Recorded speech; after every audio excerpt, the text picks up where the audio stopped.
Le vieux sage, lui, se mit à chanter et à danser. Basorobes babkalbesle, le yigikar la mayeni. Oh ah. Basorobes babkalbesle, le yigikar la mayeni.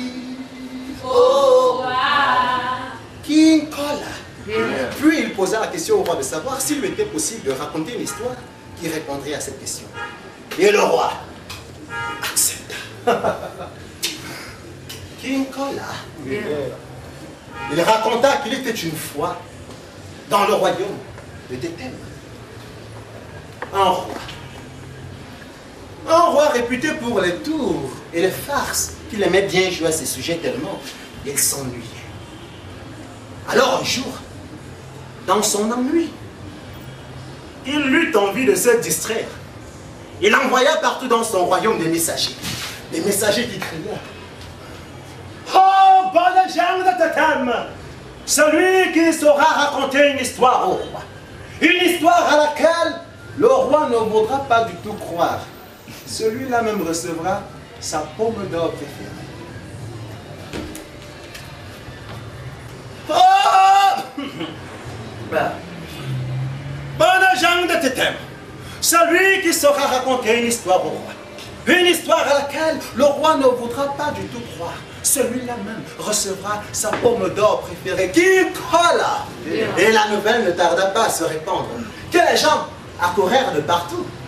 Chacun espérait recevoir la pomme d'or pour l'histoire qu'il raconterait au roi. Et pour cela, il y avait des histoires étonnantes, des histoires épatantes, des histoires incroyables. Mais aucune histoire n'étonnait le roi. Celui-ci voulait toujours croire à tout ce qu'on lui racontait. Ou du moins, il faisait semblant d'y croire. Car ainsi, son plaisir pouvait durer. Et de surcroît, il n'avait pas donné la pomme d'or préférée. King Kola! Mais on dit dans mon village que si le feu que tu allumes peut te réchauffer, sache aussi qu'il peut te brûler.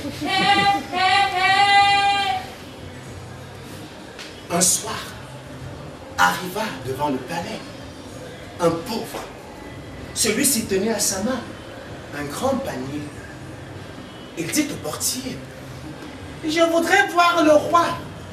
J'ai quelque chose à lui dire. Quelque chose qu'il ne voudra pas du tout croire. Croyez-moi. King Kola. Et on conduisit le pauvre devant le roi qui s'ennuyait. Et quand il vit le pauvre arriver, il sauta de joie, car enfin, une fois de plus, il allait vraiment s'amuser. Il dit au pauvre: alors tu es venu me dire quelque chose que je ne pourrais pas croire. Étonne-moi, épate-moi. Tu auras la pomme d'or, vas-y, je t'écoute. King Kola. Et le pauvre, il déposa son panier par terre.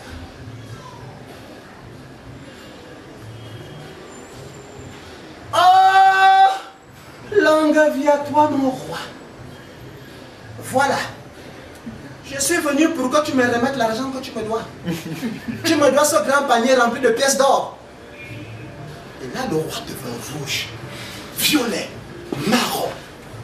Je te dois que tu es qui? Je ne l'écoutais pas, je dois, mais tu as quoi? Et là, le pauvre de lui dit: bon, comme tu ne veux pas me croire, donne-moi alors la pomme d'or. Et là, le roi comprit la ruse. Il comprit la ruse et voulut se rattraper très tôt. Je crois dans l'histoire. Je t'ai eu. Et là, le pauvre de lui dit: remplis donc mon panier de pièces d'or.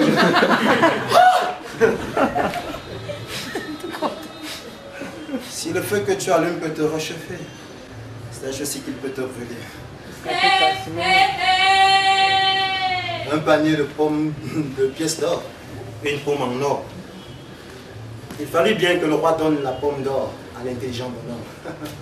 Que l'oreille qui entend entende, que la tête qui comprend comprenne. Car c'est ainsi même qu'avait répondu le vieux sage de Tétem au grand roi Gwet du royaume des Libouloum.